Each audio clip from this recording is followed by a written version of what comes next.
Prophet, thank you so much for staying with us. It's Biashara Tuesday, and this morning we're talking matters brand visibility, how important it is to tap into this era where digital engagement is competing with the in-store experiences. Just how important is it for your business to remain memorable rather? And joining me for this is Martin Mudea, visual merchandiser, of course, to understand the nitty-gritties between branding, marketing, and all you need to know in terms of ensuring that you are memorable when you are doing business. Karibu sana to studio, Martin.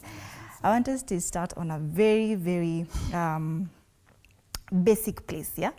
Branding and marketing. We have it here just behind us. Maybe you can start us off with that, because yesterday we were having a conversation about marketing. Of course, we'll be having a conversation around marketing, a conference on the 28th. But now we are coming in with branding. Give us the difference between these two. Good morning, viewers. My name is Martin Mudea. I'm the Managing Director of Make Solutions Limited, a branding company based in Ruiru Town. To start you off, we want to understand the difference between branding and marketing. Yeah. Branding refers to who you are. It's your personality. It is your identity. While marketing is a way of achieving or promoting your business or your brand. So that's the main difference. Branding represents your identity, while marketing represents a way of promoting that identity to be known. Yes. Interesting. So they are related anyway in one way or the other, right? Yeah, they are very related. Before we explore now the tactics, let's establish a foundation, right? Okay. We often hear about brand visibility. Sure. And I know we've touched base on it, but in your experience, how do you now ensure effective brand visibility beyond just recognition? For you to ensure a seamless or more brand visibility, you need first to understand several things. There are several things that you need to understand before you think about business visibility or brand visibility. One, you need to identify your clients, who are your target clients. Because for you to cultivate your brand so that it can be known, you need to first understand who are you targeting. That is one of the things that you need to understand.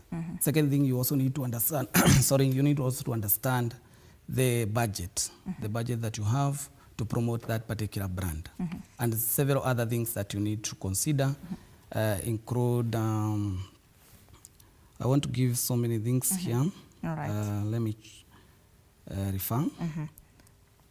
Even as you mentioned something about budget, I would love to know how maybe the amount of money that somebody will need to consider before starting with this brand visibility, just putting their brand on the map. It depends with so many other things also, as I said before. When you are setting a brand visibility, you need to ask yourself, who are you targeting? That's the first thing. You identify your target audience. You identify the method that you use to advertise or to make people know about that particular brand.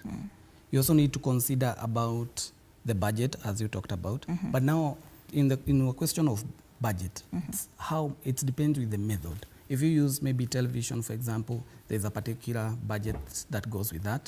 If you use newspapers, there's a particular budget that goes with that. If you use on-site branding, what we call maybe shop or office or display branding, there's also a budget that goes with that. So it depends with the method that you choose to use. Yeah. From what you said, why is brand visibility so crucial for businesses today? Brand visibility is very important. It is the one that drives the sales. It's the one that sets your business on the track. If today you don't promote your brand, how will you get the clients? You'll not be able to do that. So brand visibility is very important because that's how people will know you. They'll know your business exists, and they'll be able now to relate to your business or your product or your brand, and maybe be able to buy it. Yeah, so brand visibility is very important. When you're talking about branding and brand visibility, of course, you were telling me there are things that come into play. We have visual merchandising, which of course is also forming the basis of our discussion today. Maybe what role does visual merchandising play in terms of now recalling back the customers and just enhancing brand visibility? Visual merchandising, I can say, it's like the capital. Actually, when I'm advising people about setting up business, I tell them to set a budget. As they set the capital for buying products and the stock and other things, they set also some money aside for brand visibility or visual merchandising. Now, this is the point. Visual merchandising, it's the one that calls the people to come to your business. It's like the way it is written in the Bible, you cannot light a lamp and put it under the bed because the light will not be visible. So visual merchandising helps business to be known, to be out there, to be known, to be exposed, so that the people can know that you have launched this particular product and now you need them to buy it. And now you educate them on how to benefit, the benefit that they'll extract from your product or service. Yes, so visual merchandising is very important, and it also helps the business or the brand to be categorized. You know, brands can be categorized. There are brands that maybe relate to a certain niche of the market, and there are brands that target maybe the mass market. So brand visual merchandising helps you to segment your product from the rest. Yes. And you know, when you're talking about visual merchandising, maybe somebody's hearing this word for the very first time. I realize that we should have started from that point to understand what visual merchandising really is and how it looks like when it comes to now branding your biashara. So visual merchandising, simply put, it's a strategy of displaying your product. It is as simple as that. It's a strategy. It's a way you display your product, how people will see your product. So this strategy comes in different ways. Some will put business signages. Some will use social media posters to put out their brands. Some will use televisions, for example. Some will use radio. So there are so many other methods of promoting that brand. So visual merchandising is one of them. And it entails a lot of other methods that you can use to promote your brand. When you're talking about there's some brands who can use newspapers, televisions, radio. We have these small businesses who cannot maybe afford yet to get to that level where they are on TV, they are on radio. Most especially SMEs, and they're also trying maybe to tap into now brand visibility, visual merchandising. What's the available option for them? Small businesses have actually currently I think are more advantaged because they don't need to use a lot of budgets, and their target is a bit smaller than big companies. If, for example, you are setting up let's say a salon or a barber shop or any other small business, your budget for merchandising will be very small because what you need maybe it's shop branding and maybe a signage. And as I said earlier, visual merchandising has a lot of other subtopics there, and one of them is signages or branding. So if you are a small entrepreneur, you've started a small business, so the first thing people think definitely is to put the name of the business on the face of the shop. Is it true? So, and then some will also go to an extent of branding those shops from the inside and maybe the exterior, the way you lay out your products. So as a small and or medium enterprise, your budget may not go big because you are not using so many methods. Your methods will be constrained to maybe signage and on-site branding. Yes. And you know, right now we are in an era where a lot of businesses have shifted online, you know, and maybe somebody's selling something that I can still find online and their brand visibility is very, very much visible, if I can use that word. Now, maybe you can enlighten us on the role of visual merchandising helping companies gain the competitive advantage, right? So that they can retain these customers and of course to also possibly just bring some in. For companies, they need to offer combination of methods. Visual merchandising offers various methods and all of them can be practiced in a combination, or they can be combined, all of them. Now, if you do on-site branding, for example, you can also use social media as a method of advertising. You can also use other methods like billboards and so on.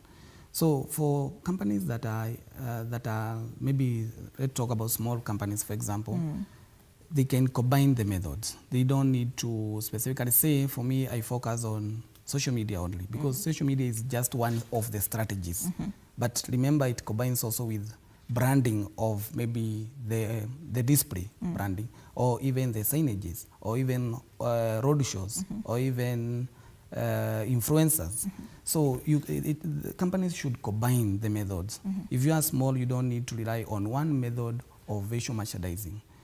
You can combine the methods. You can use signages. You can also use social media. You can use influencers. And also you can even combine with exhibitions. It is no harm. So it's possible for a company to combine all of them so that you can get the competitive advantage. Because what I believe is, when a company is branding, what is the essence of branding? It's driving customers to buy. So it is no harm combining method, and if possible, using all of them, as long as they fit you and they give you the results that you want, that is driving your product or driving sales. So as a company, you can combine social media, get an influencer, use maybe TV if possible, combine it with a billboard, combine it with on-site branding, and so many other methods. So it's no harm to combine. A company can combine the methods and still make more sales. Yeah. You're bringing in the aspect also of visual storytelling and visual merchandising. Yeah. Maybe you can now tell us the difference, if there is. There is no big difference between storytelling and visual merchandising, because storytelling is just one of the points under visual merchandising. Okay. Storytelling is just explaining to people the process of your brand, how your brand will benefit them, or telling them how your brand came to be. A storytelling just creates customer loyalty. You know, when somebody knows about the background of something, it creates loyalty. It creates trust. So for me, what I believe is storytelling is one of the components of visual merchandising that also can be used in combination with the others to drive sales to your business. Yes. When you're talking about visual storytelling, isn't it more important than putting it into text? Let's say the traditional methods, text or messages, when you're trying to brand, because now you see people love what they see.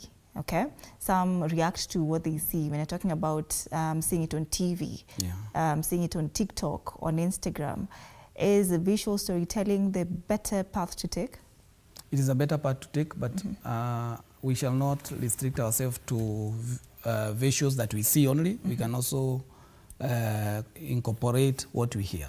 Okay. Because a story can be told by use of images. Some even are silent stories. You can just put a drawing and it tells a whole story.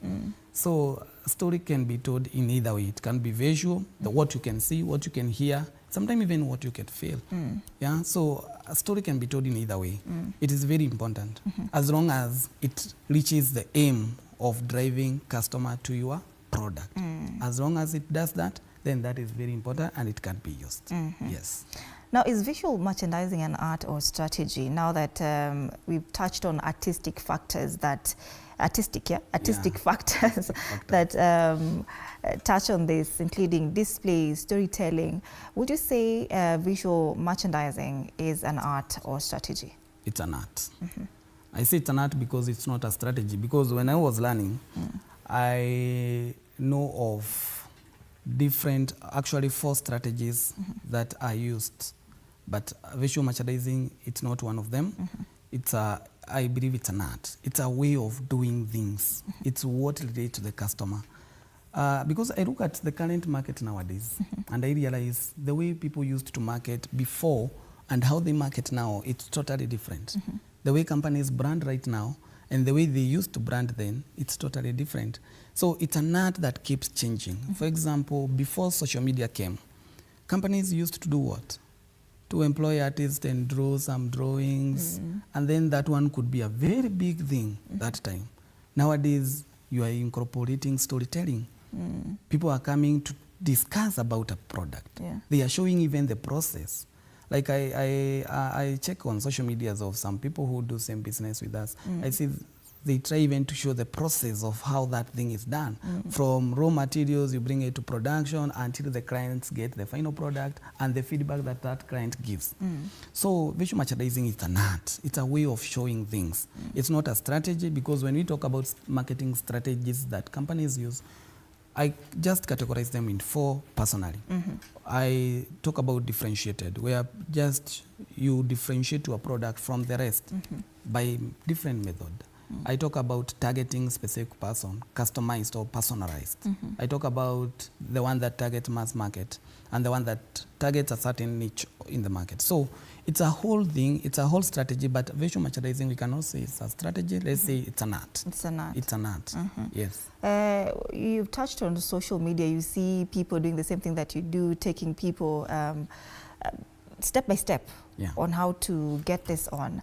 But let's talk about now storytelling it visually. If somebody is to now watch this video, let's say on TikTok, how many seconds would you recommend for somebody now to create this visual storytelling when they're trying to sell their brand? For how is it 60 seconds? Because you know there's an argument that shorter videos get more views as compared to longer videos, and that is due to people's attention span. It depends with who is telling the story and how interesting your story is. A story can be even 2 hours, and you are talking about a product. It can be even a whole day if possible. But I don't think the time issue is a factor here when it comes to explaining about the product or a brand. What is important is how interesting that story is. There are people who can cultivate a story and tell it even a whole day, and everybody will be screwed on screen to watch what that particular person is saying. There's another one who will have a very good product, but the way they explain it, even 1 minute, it's a turn off and you are off, right? So it depends with who is telling the story. So for me, I have no recommended timeline for how long or short your video or your storytelling should be. It should be as long as it is interesting. As long as it is interesting, tell it as much as you want. Yes. So you recommend starting with the most important, or what really keeps people glued? Aside from just being interesting, because I understand that you see, even when we write articles, we start with, I don't know if they call it clickbait. Yeah, clickbait. For video, you know, I don't know if there is a clickbait option for such videos, but what keeps these viewers glued to the screen? Good. Now, that one depends, as I said, with the script, how you've cultivated your story and how you want it put. But for me, what I believe, you see, for product and for products and brands, I think it's different from personal brands. When you talk about product and service, it's different from a personal brand. Like if it's Martin's brand, I'm talking about myself as a person, it will be different from talking about this particular mug, right? So for me, what I believe is when you're telling a story about the product, client will be glued to that video or that story because of the benefit that that client extract from that particular product. If you're talking, for example, about another day I was looking at a product from a medical field. If you're interested in that product, even if that story is very boring, somehow you'll find a way of knowing what is the end point of that particular story. So it depends with the benefit that client or the customer will extract from that particular product. That's what keeps that client glued to that particular story of that particular product. But not about the interest, because sometimes interest, I don't believe they take a lot of customers' attention. It's about what benefits. Does this product solve my pain? Does it solve my problem? Does it satisfy my desires? Does it satisfy my wants and need? If it does, then I want to know more about that. For example, when you go to buy a phone, that phone description is very lengthy, but very many people will read until the end because they need to know the specification of that phone. What can it do for me? What can it not do? So that you can make a good decision. But when you give them maybe terms and conditions, will they even read all of them? They just click, they agree, and they proceed, right? So it's about the benefit that that client or that particular person is extracting from that product. That is what keeps that person glued to that story. Yes. That's a very important distinction. Now, many businesses focus on repetition instead of now meaningful engagement, which is also very important, such that they don't really give room for customer feedback. Yes. Now, in that case, where does visual merchandising sit in a larger brand strategy? You are talking about visual merchandising, where it sits. Yes. In terms of not expecting or not receiving customer feedback. And we were talking about earlier, you see these brands that they keep on repeating. They keep on repeating. Yes. You see, repetition in advertising in general, actually visual merchandising in simple terms, it's an advertising appeal. Is how people are, how that advertising, is it appealing to you? Actually, that's what we call visual merchandising in another way. So advertising appeal, as long as that product is appealing to the client, as I said, you can keep advertising it for as long as you want. But as long as you want, if it is giving you the feedback or it is driving sales as you want. Because you cannot keep advertising something that is not giving you return. Because as entrepreneurs, as business people, why are you putting visual merchandising? Why are you advertising in the first place? It's because you want to drive sales to your business, right? So if you're incurring money, you expect money back. So you look at this method, is it giving me what we call ROI, return on investment? Yes. If it does, you can keep advertising. You can repeat it as much as you want. If people are interested in this mug, you can keep promoting it as much as you want. I remember in my childhood, I used to watch advertisement for Omo and Brewbird. And even today, I'm still watching them. Yeah. So they keep repeating the same product. Nothing much has changed. They just differentiate here and there, small things, but they keep informing us. And for me, I have no problem with that because that is a principle of marketing. There are 3 principles of marketing. One of them is persuading, the other one is convincing, and the last one is reminding. So reminding is part of marketing appeal or advertising appeal. They keep reminding people, keep reminding them. As long as it's giving you return on investment, keep doing it. It's not a crime, it's not bad. It's actually better for your brand because it will stick in people's mind. Yeah. Yes. Amazing. Now, in a point where you don't get any feedback, is that a point where one should now change their visibility or change their marketing strategy or visual merchandising? Yeah, you should change immediately, actually. If you are not getting return, then you have no business doing that particular method. You change immediately because the reason why you are marketing or you are doing branding or you are doing what we are calling visual merchandising is so that you can get customers' feedback. You can get customers' review. So there is something we call checks and balances in marketing. When you put out a certain method, if today maybe I come to a station and put an advert here, I need to know what are the numbers, how is it changing my business. Yeah. So I'll ask how many sales did we extract from that ad, how many clients inquired, so you need that data. And I'm very happy because nowadays it's easy to get that data. If you are doing, for example, social media, now so many companies are doing social media marketing. Facebook gives you analytics. There is data. You can see how many people clicked on your ad, how many people liked your ad, how many people even bought from your ad, and how many even engaged from that ad. So data is very important. As long as you are doing visual merchandising, you are doing marketing, you need data. You need to know, is this method really, visual merchandising, as I told you, I advise people when you're starting a business, please, as you are setting capital to build your shop, to stock, put some money aside for visual merchandising or what we call branding or marketing, right? Because it's an investment. When you invest in that method, you expect a return. You don't just do it for fun. You don't do it just because the rest are doing. You do because you need to get what? Returns, right? So you have to have data. And that's why I encourage people, when you do visual merchandising, even if it's a display, there are businesses that go to a mall or a supermarket, book a whole stand, promote it, brand it with your brand, and then put your product there. You employ even merchandisers to come and activate your product. At the end of the day, you need to measure. You need to know, did this method, I incurred, maybe I spent 300,000 on this, how much am I driving from that? So data is very important, and nowadays even small businesses have an advantage because they can get that data from social media. Facebook is doing that. It is giving you analytics. TikTok is giving you analytics. Instagram is also doing that. I don't know much about X, but I believe also it is doing that. Yes. I wanted to now come into that because you mentioned something about return on investment when it comes to marketing your brand. Okay.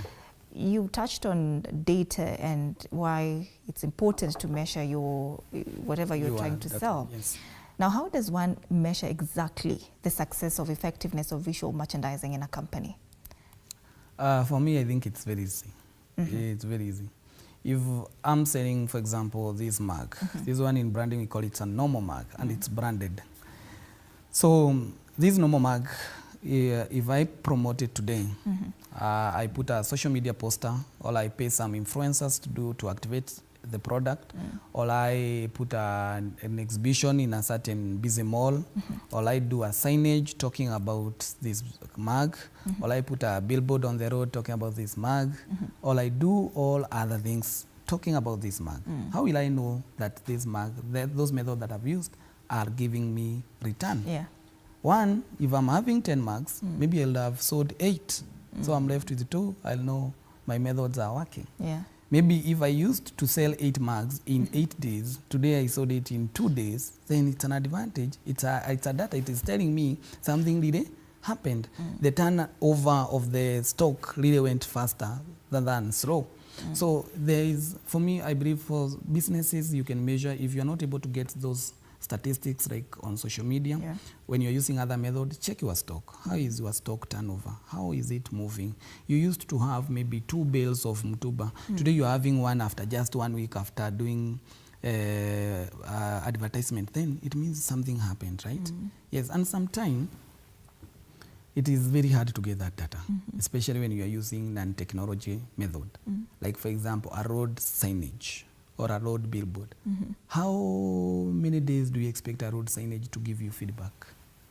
It might be very, you don't know, even we cannot ascertain, right? We are not even sure after how long. But there is something I've learned from experience. If we put a road signage or a road billboard today, your product may not sell today. But just wait after a week or 2, you'll start seeing something, because clients need to see, people have to see, right? And then internalize about that and then react. So that time duration you give, maybe you are not receiving anything. Maybe you have put a road signage, you have spent your 500,000, you are now wondering, I'm not selling anything. But just wait. A month later, something starts to happen. So when you are using non-technology method, it's becoming a bit hard. For me, okay, I see it's a bit hard. Rather than when you are using technology method. Technology method is easy to count. But non-technology, it's very hard. But with patience, you'll start seeing flow. Yes. Do you tell the customers or business persons to just prepare for losses just in case? Because now when you're talking about maybe a month, you'll put up a road signage, a billboard, and nothing will come out of it. That means that maybe you'll need to pay for another month, because there are some road signages where it's paid for per month. Yeah, per month. So do you tell these business persons to prepare for such losses? Now that's where we come in as Make Solutions. Before you engage in a method, you must have an expert to advise you on the method you are using. You don't just wake up one day, you're an entrepreneur, you have a big boutique, you wake up one day and think, I'm putting a road signage. My friend, why and where are you putting? What have guided you? What are the statistics? What information do you have to put that road signage? For example, you're having a business here in town and you want to put a road signage in Kisumu.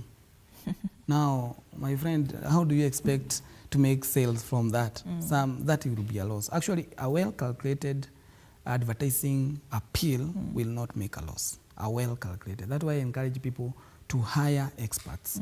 Consult your branding expert. Because if you don't consult, you'll make a wrong choice. And then I've seen businesses that use different wrong methods now and then. And at last, what happens, mostly you find that they lose hope. If you are a small entrepreneur, actually you lose hope and close that business. Because you say, hapa kunanga customer, areas ni wewe unatumia the wrong methods.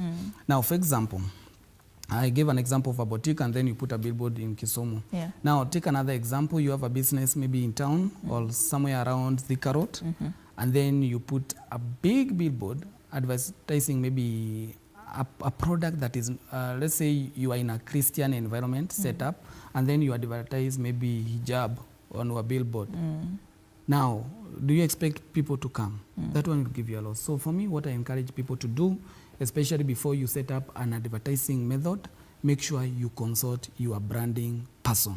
Let's have a sit down with him or her, discuss, is this method good? Even in social media. People are going to social media and you find an account having 10 followers after 10 years and you don't understand why. It's because you didn't consult properly. Maybe the method you are using, the way you are posting your pictures, the way you are doing your videos, the way you are doing your reels, it's not making sense. And it is not relating to the prospects that you are targeting. Sometimes even you can even be targeting the wrong people. You can be targeting the wrong people with the right product. You have the right product, but the wrong people. Maybe you are selling, let's say, a Mercedes-Benz, and you want to go and sell it maybe somewhere where people are not financially okay. Will it sell? It will not sell. So you need to have a sit down with your branding person or your marketing person and analyze, make an informed decision. Don't just do a visual merchandising because you just saw another person did. What works for your friend may not work for you. Yes. And now that comes down to paying for these ads here and social media platforms. And where would you recommend, now that you are in this field? We have Facebook, the ads are doing quite well. We have Instagram, I don't know if TikTok. TikTok is doing very well. With ads. Yeah. So which app particularly would you recommend, especially for these businesses? And you talked about sometimes the posting mechanism is not right. How these reels are done is not right. So where do you recommend exactly? For social media, I don't recommend. I have no particular preference. I don't have any preference. It depends with what works for a different company. Like now, for example, if you are selling lifestyle products, mostly they won't sell in Facebook. They won't? I don't know why. Okay, that is me. Maybe those who have it, they can tell us whether it works. I think Facebook has lifestyle a lot of products mostly do well in TikTok and Instagram. You need to show people maybe wearing a very expensive shoes, necklaces, what. Those one appears mostly on Instagram and TikTok. Facebook mostly you find now common things, old cars, or general products. You will not find those niche product. You know, there are products that are set for particular targets. Like Instagram, mostly you find it's not for commons. Maybe it has a certain class. And then TikTok now there is mass market there. And then Facebook now has the rest. You see, I don't have any preference, but what I say is, if it works for you, well, go understanding with it. The market. If it works for your product, then work with it.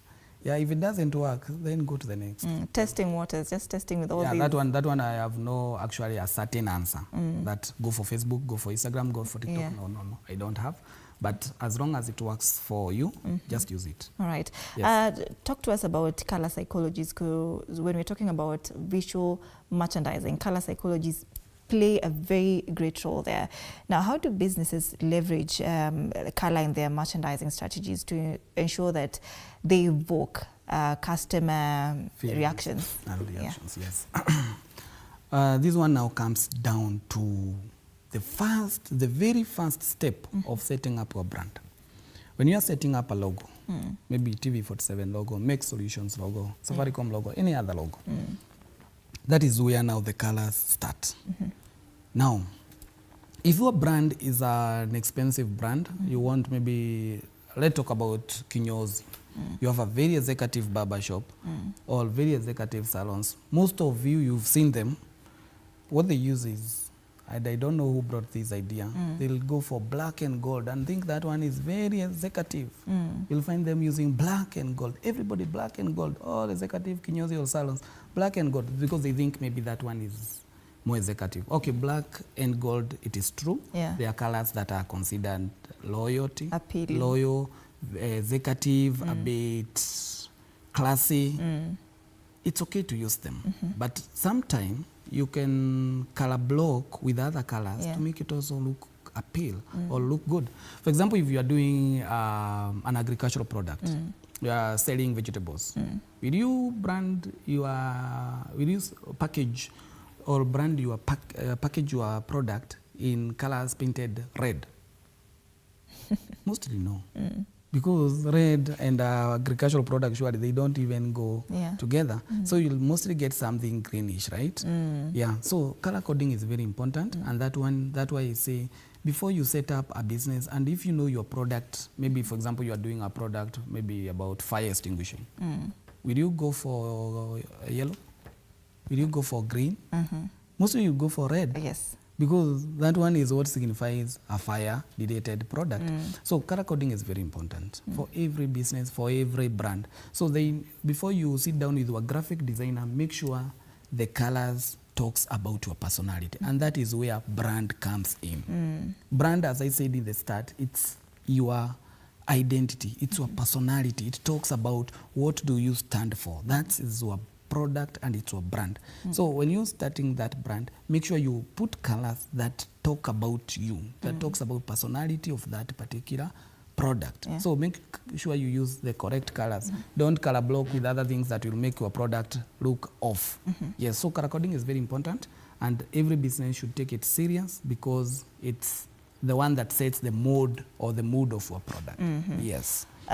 We also have, now beyond color, we also have store layout and customer navigation. You know, I understand that they also play a very critical role in attracting customers and also just receiving this feedback that maybe a business would need. So what are some of these principles that you would say businesses should consider when designing their spaces? Good, because at Make Solution mostly we encourage and we advise and we consult on behalf of our clients about store display and layout. The way you set up your shop matters a lot. I'll give you an example with our latest project that we have at Make Solutions. We have a project where we are working with Safaricom for setting up shops, and there is one principle that I saw. If you enter into a shop like this, the first thing that you should see, it should tell you about the whole mood, everything about that particular shop. So that's why you see people are nowadays even paying a lot of money to interior designers. You need your shop to have a very easy to navigate display, and also somehow there is a psychological bit of it. Because like now I was listening to a certain guy who was telling me that if you enter the shop, mostly people will look to the light. So if you're putting anything that is promotional, put it on your right hand side. I don't know why, but psychology. So you need a combination of all that to understand how you can lay out your shop. Because again, you don't want to enter to a shop and you find reception is at the back. Reception desk should be at the front. And that one has become very a principle, and all businesses I see, they put their reception at the front. Why don't you put the reception at the back? It's because of the same. You need to have a proper display so that when people, the impression that it's first sight impression. You need, when you come into that particular shop or store, you need to understand or to feel, and even to, actually, I was told the first insight, when you see, you enter into a store, should tell you about the whole thing about that shop. Yes, so display is very important, and I need people to consult their interior designers properly before you design something, your shop, so that at least you can leverage on the advantage of the psychological part and also how customers perceive your business. Yes. About now in-store layout, does all your brand representation. Let's talk about you. You love purple, you also love red. Yeah. And sometimes purple and red might not be appealing to the eye, might not, yeah? Yes. So do we now put into consideration the consumer's desire or your own desire? When you're talking about now, first impression is very important. Yes. Like I've mentioned, purple and red may not be appealing to the eye. So what do you put into consideration? As long as you are not the consumer of that product, then you should consider the clients. If you're not the one consuming, because you're not putting that brand for you, it's for the clients, it's for the consumer. So you set up everything based on the consumer. Actually, there's something I always tell my team at Make Solutions, that whatever you make sure it's customer oriented. Everything should be customer oriented or marketing oriented. It's not about you. You might love purple and red, but I'm sorry, the clients don't love it. So make it to the what? To the clients. We are customizing it on behalf of the clients or on behalf of the customers. Yeah. So when you're setting up your business, you're setting up your brand, you are setting up a store, make sure whatever you do appeals to the clients, not to you. Yeah. And it works for the clients, not for you. Yeah. You were talking about products being on the right-hand side, being quite favorable from what you've had. But does it really work, or it's just a myth? Somehow it works because it's ecological. I don't know why, but it works.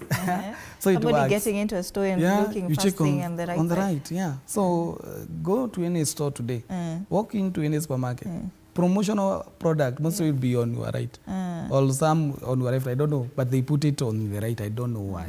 Yeah, you'll find that. Or the way they put exit doors on your right, why? You don't understand. And the entry on the left, do you understand why? It's psychological. So psychology works. Yeah, maybe we can get a psychology person or an expert to explain to us that. But I know it works. So it's part of marketing.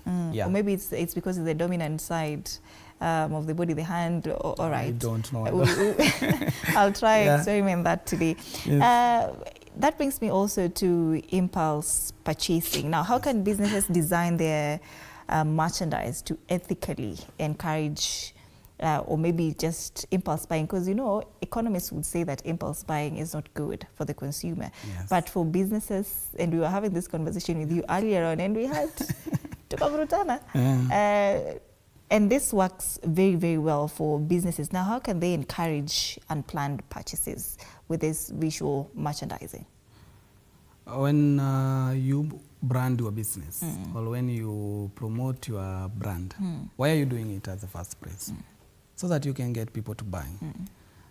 It is not wrong if clients do impulse buying. For me, I don't find it wrong. But on behalf of the consumer, the consumer-oriented experts will say it's wrong because the customer should not spend what they have not planned, what.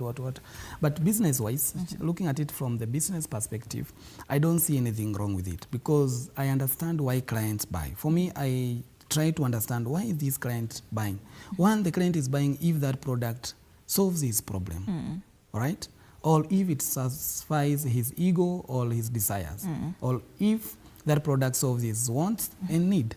So if those three principles are satisfied by you having an impulse buying Omo, Aereo, Toss, all of them at once, if it satisfies you, well and good. So for business, it's important to leverage on that.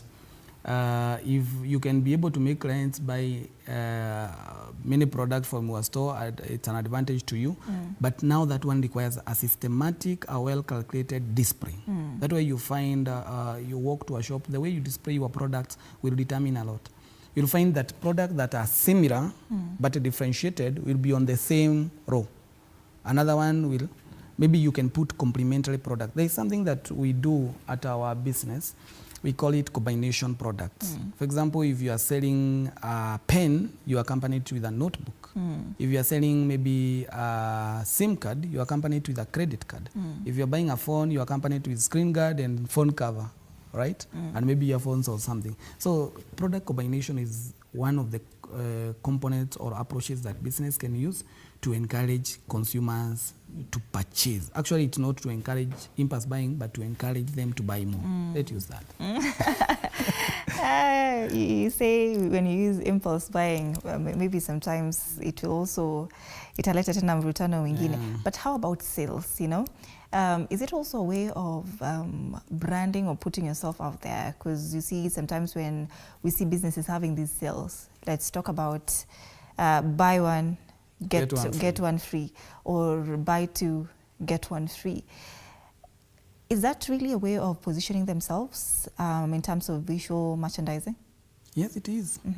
I told you a different way of putting visual merchandising is advertising appeal.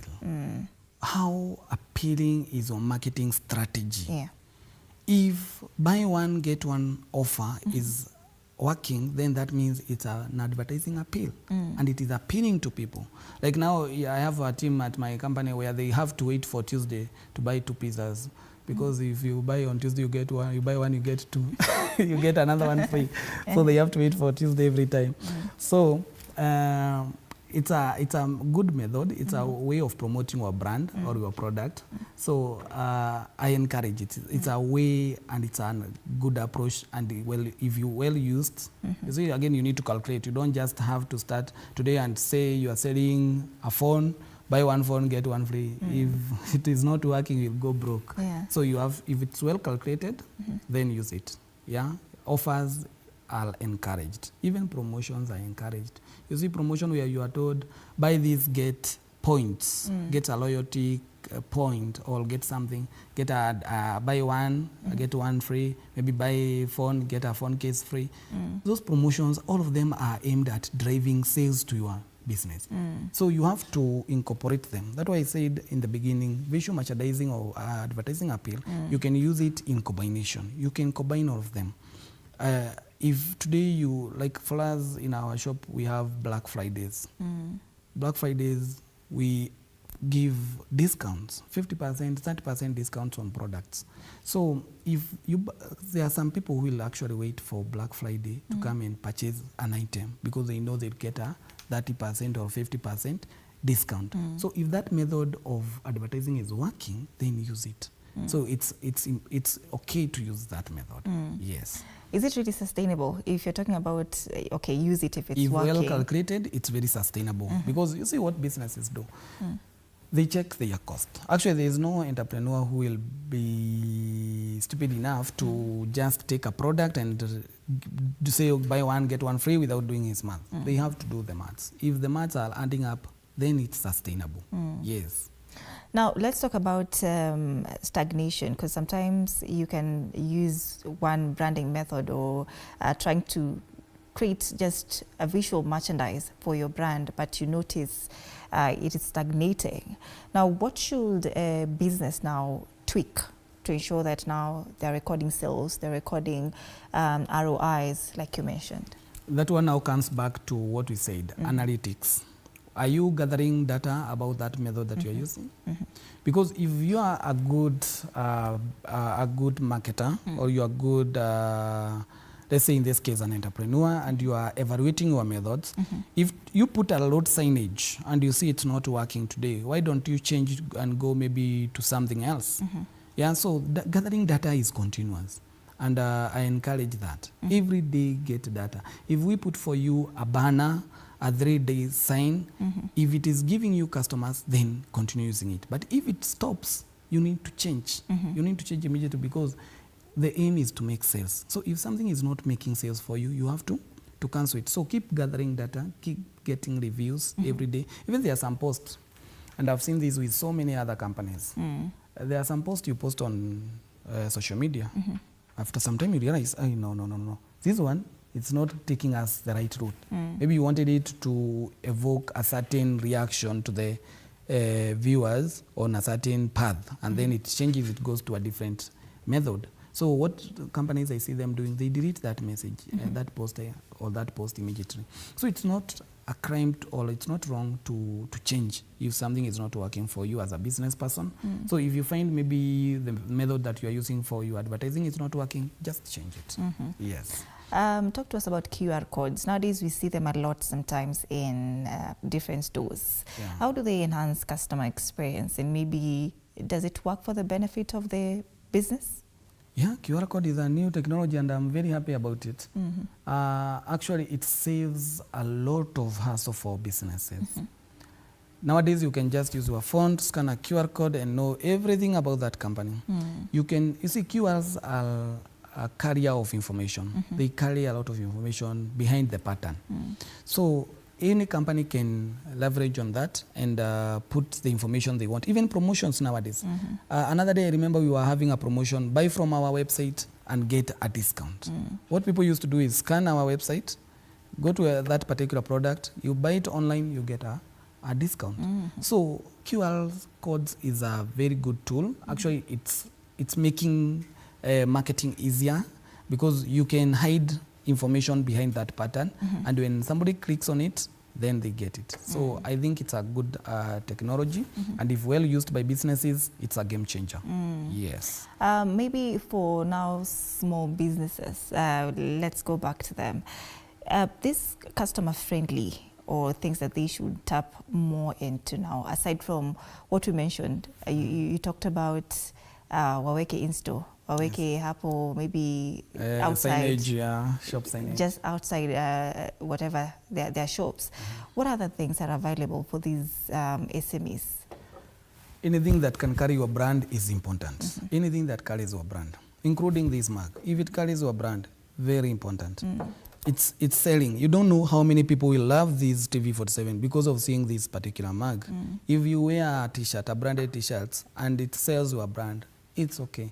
If you do a reflector jacket you give to border riders in the whole town and they market you, it is okay. So as a small entrepreneur, there is so much that you can do, including merchandising. Merchandising as an item by itself.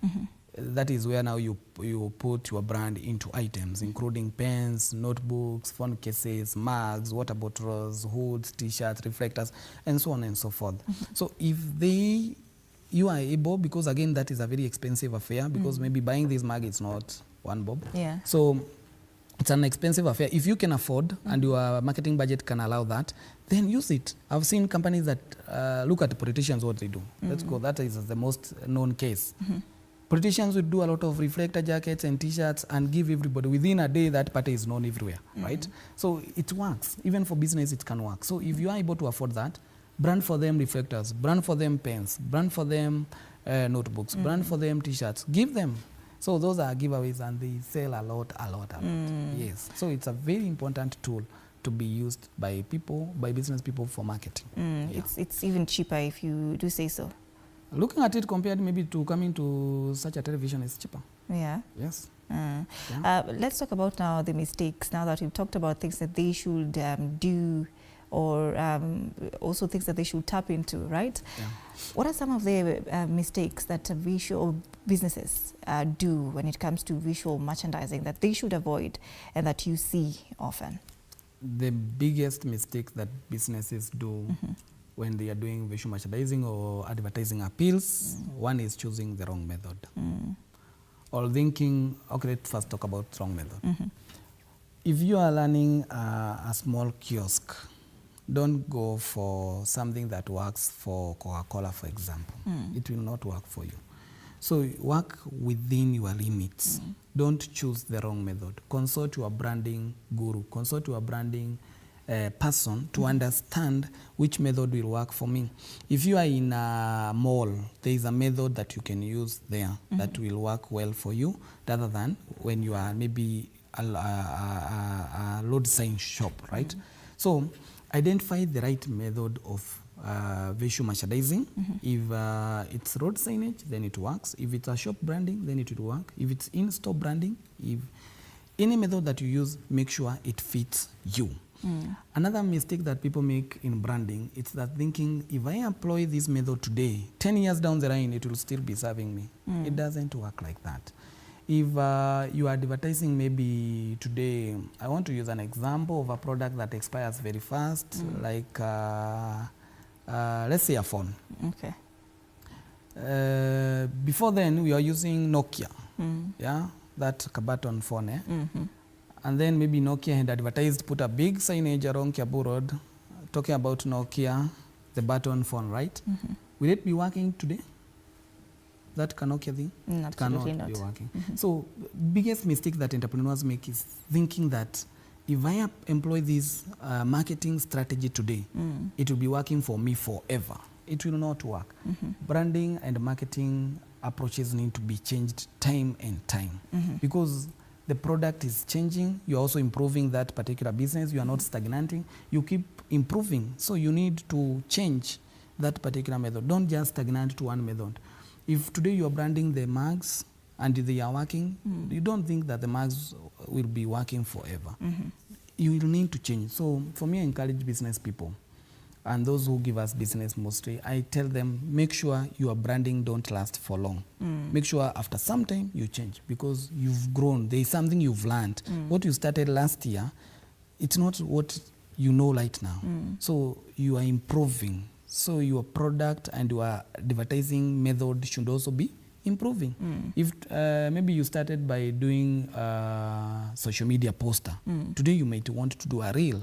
So you might need to buy a new camera and maybe get an editor or something, right? So method should be changed, and that is the biggest challenges that especially SMEs have, that they think, today I've branded this shop, now it's perfect, it will live like that forever, now I'll come back again after 20 years. My friend, that method will be outdated. You need to keep changing and you need to keep improving. So for me, I encourage people to follow the principle of big companies. Like there are model companies that I look at, like EBL and Safaricom. Their branding will not last beyond 3 months. They'll change that and go to something else. They have promotion after every quarter year. They have something new to talk about. You need to keep activating people to talk about something new every time. Yeah, every time. Now and then you need to change. If today you are talking about reflector jackets, can we tomorrow be talking about hoods or maybe about something else? Yeah, we can't keep talking about the same thing forever. Yeah, so that is something that businesses need to change, especially in visual merchandising. Yeah. Talk to us about now businesses operating in multiple locations. How do they now maintain visual consistency as we wind up? Visual consistency is very important, especially for brands. And to advantage of companies that have branches, it's an advantage, because look at a company like KFC. One billboard will talk about so many branches along the road, right? So it's possible to, it's an advantage to have multiple branches, and as a marketer, it's even cheaper for you to advertise a business that has many branches, because one item can maybe stand for 2 or 3 more branches, right? So when you have more branches, I think your marketing budgets, as much as it will increase, but somehow you'll have a shared theme or a shared advertising. If you are selling, maybe you have a branch, you have branches all over the country, and you come to such a TV, you'll just advertise as a brand. You will not say this is Kisumu branch, this is where branch. No, but that one ad will now settle for all branches. All right. Yeah, so it's very important. Thank you so much. That is Martin Muthe, visual merchandiser, helping us with this conversation on the importance of ensuring brand visibility through visual merchandising. Thank you so much, Martin, for being here. Of course, you've touched on what businesses need to do and what they need to avoid when you're talking about now visual merchandising and putting their brand on the map. Asante sana. Thank you for watching. That brings us to the end of this conversation. We'll see you tomorrow morning. Have a good morning and a good day. My name is Anne Odida.